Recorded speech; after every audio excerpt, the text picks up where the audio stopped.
Good evening and welcome to Tucker Carlson Tonight. There's an awful lot going on right now. The president fired one of his earliest supporters in Washington, former Senator, now former Attorney General Jeff Sessions. We'll have details and thoughts on that in just a minute. But first, the big story, the smoke is clearing tonight for the most expensive midterm elections in American history. The outlines are just becoming visible. The results, it turns out, are confusing. It wasn't exactly a draw, but both sides can claim victory, and of course they are. In the House, Republicans did slightly worse than average in a midterm election. In the Senate, they did a little better. Some of the races played out as referendums on the president's first 2 years in office. Other races had nothing at all to do with Trump. In some races, hard-edged ideologues won. In others, doughy moderates did. It was basically a patchwork. There are no obvious takeaways from what happened last night. But there are some useful lessons, and that's what we'd like to spend some time talking about tonight. What exactly have we learned from 470 individual congressional elections, some big governor's races, and a full year of political debate? Well, the biggest news is that Democrats just won back the House of Representatives after 8 years. They are thrilled with that, obviously, and yet they don't appear to have any idea how they did it. As of tonight, there really is no Democratic program or platform or message.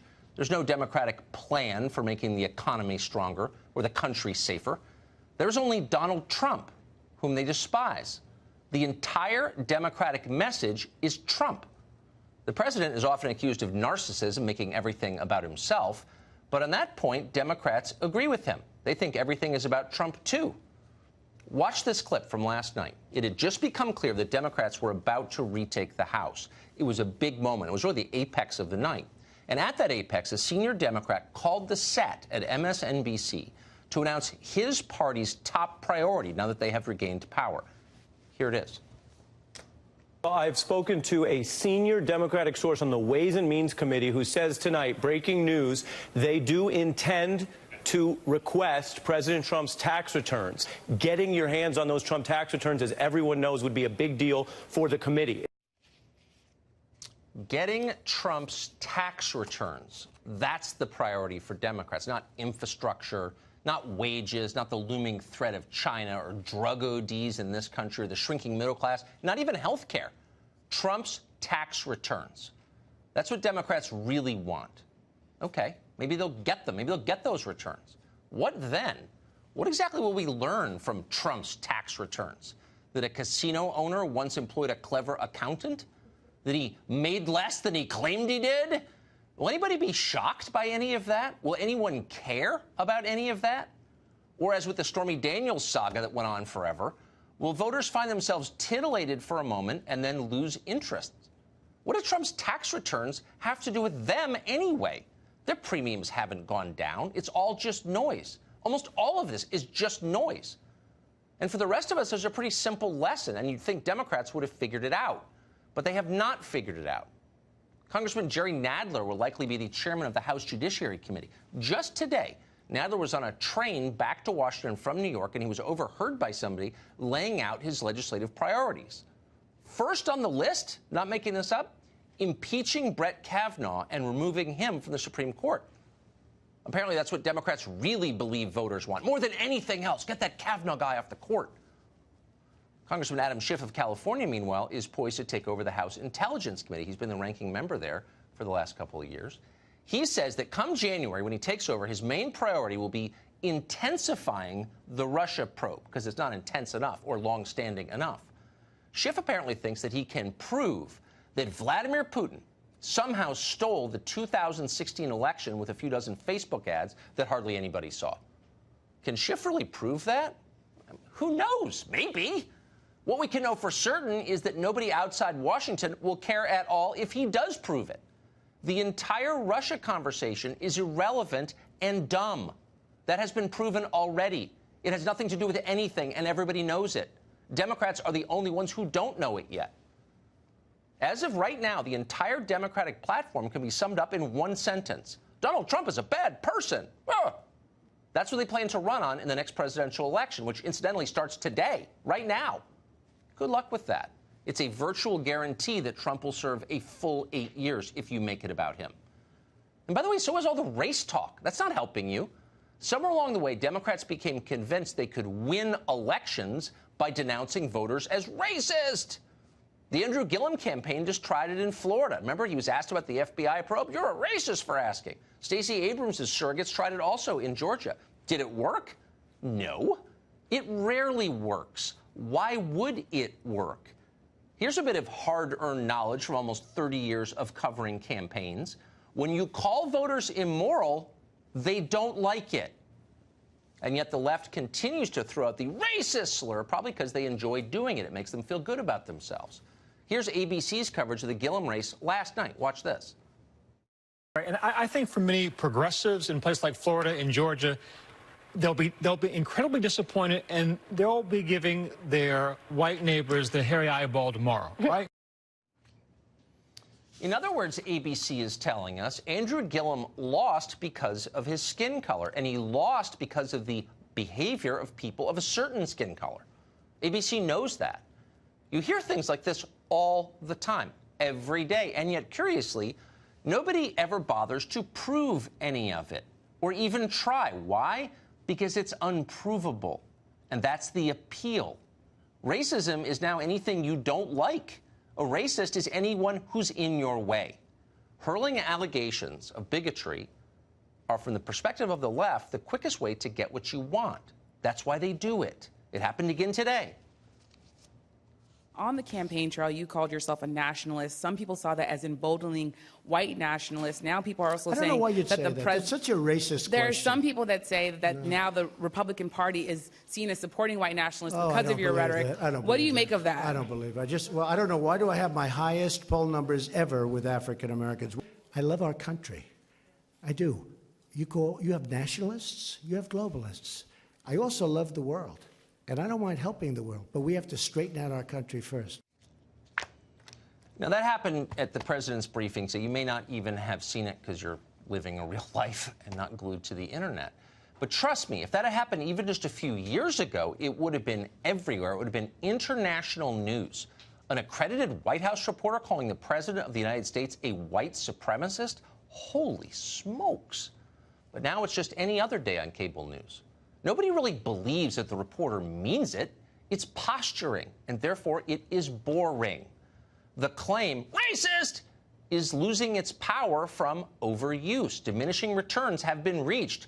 If you've got a problem with nationalism, it might be better just to argue against nationalism. That way we might all learn something. In the meantime, Republicans should understand that Democrats call them bigots not because they believe they are bigots or even because they care if they are bigots. Al Sharpton and Louis Farrakhan are still allowed in the Democratic Party after all. Democrats obviously aren't too concerned about bigotry, or they'd kick those guys out first step. Democrats say it, they make the charge because they hope it will bring them power, and power is what they want. It's all they want. Republicans lost an entire chamber of Congress last night. Nobody rioted this morning. Nobody blocked intersections or looted liquor stores. You didn't see Republican consultants on television this morning questioning the results or attacking the House of Representatives as illegitimate as an institution.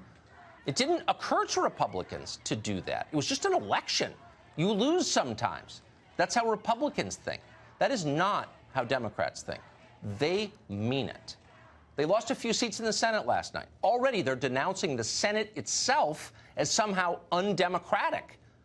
The talking points have gone around. They're all reading them. Watch Joy Behar today try to read them. Ultimately, she misread the talking points, but she gave it her best shot in The View. Watch this.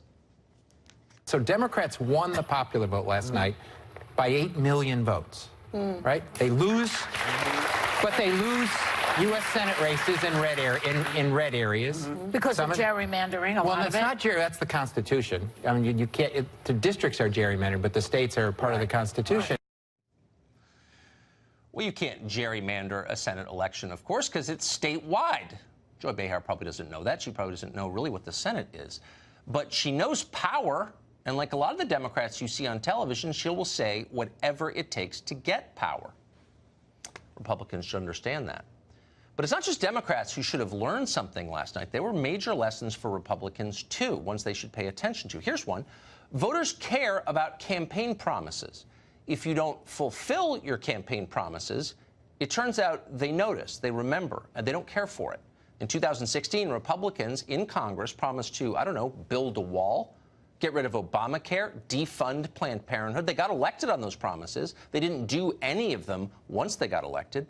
Maybe that's one reason they lost the House last night. Here's another lesson. Immigration matters, not just on the level of individuals and families and caravans, the things that we debate every night, but on the level of entire populations. Immigration changes who lives in a country and who votes. Ultimately, that's why it matters. You never know that from listening to the coverage of immigration stories. You would think the question of who comes into your country and under what circumstances was entirely a moral issue, really a question of personal decency. Good people are for open borders, bad people are against them. It's always the message, including today. As you know, Mr. President, the caravan was not an invasion. It's a group of migrants moving up from Central America towards the border with the U.S. Thank you for telling me that. And why did you characterize it as such?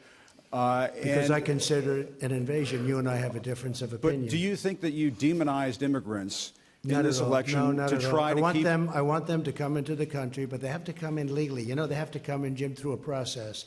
Ask one other question. Are you worried? That's enough. That's enough. Mr. President, that's I was enough. going to ask one of the other folks. That's enough. Pardon me, ma'am. Mr. Excuse President, me. That's enough. Mr. President, I had one other Peter, question, let's if go. I may ask, on the Russia investigation. Are you concerned that you may have? I'm not concerned about anything with the Russian investigation investigation because it's a hoax. That's enough. Put down the mic. Mr. President, are you worried about indictments coming down in this investigation? Mr. President. I'll tell you what, CNN should be ashamed of itself having you working for them. You are a rude, terrible person. You shouldn't be working for CNN. You hate to see this become a news story. Acosta is such a buffoon, but he's such a buffoon that the White House apparently felt it had no choice but to respond. The press secretary, Sarah Huckabee Sanders, put out this statement, quote, President Trump believes in a free press and expects and welcomes tough questions of him and his administration. We will, however, never tolerate a reporter placing his hands on a young woman just trying to do her job as a White House intern, as apparently that woman was. This conduct is absolutely unacceptable. It is also completely disrespectful to the reporter's colleagues not to allow them an opportunity to ask a question. The statement went on to say, as a result of what happened today, the White House is suspending the hard pass of the reporter involved until further notice. So that's today's Jim Acosta sidebar. But whatever else the exchange you just saw was, what it really was a diversion from the political reality of immigration. Here's the political reality. California was once a solidly Republican state for generations. It is now among the most Democratic. Why? Immigration. Different people live there. Not surprisingly, they vote very differently. Something very similar is happening right now in Nevada, Arizona, Texas, Virginia, North Carolina, many other states. And that was reflected in last night's vote totals. Check the numbers. Democrats obviously know this. That's why they oppose borders, because it helps them win elections. Republicans, by profound contrast, have been very slow to pick up on this. They're very literal. They still think immigration policy is about virtue. Republicans also seem to think that their economic message is working. They're very proud of the tax bill they passed in Congress, the Congress that they will control not much longer. Paul Ryan's always talking about his tax bill. And by the way, there is nothing wrong with tax cuts. But Republican strategists seem to forget that a huge percentage of Americans don't pay federal taxes.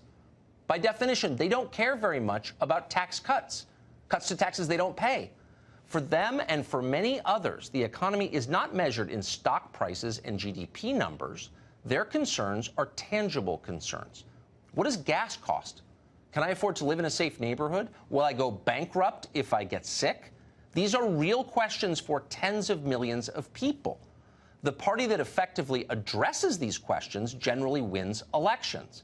Republicans, for whatever reason, tend to ignore these questions, and that's a big reason they just lost the House. But there's a larger question that we ought to meditate on. The Republican Party is a conservative party. Republicans are supposed to care about families, not just a little bit, but above all. And yet, increasingly, the American family is vanishing. Young people can't afford to get married or to have children. Take a look at the numbers sometime. They're publicly available. They are shocking. And they foretell an ominous future for all of us. A country without strong families is a weak country. It is a volatile place, a chaotic place. It's a place susceptible to political demagoguery.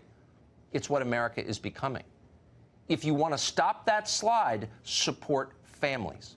It's that simple. Put another way, if your supposedly conservative economic program doesn't make it easier for young people to get and stay married and have kids, how is it really conservative? If couples are too poor to have children and you're not helping, why should I, as a conservative, vote for you? I should not vote for you. I will not vote for you. I will work against you. That is my pledge. Supporting marriage and children is the best, maybe the only way for Republicans or any of us to save the country. It will also win them elections. They should start right away.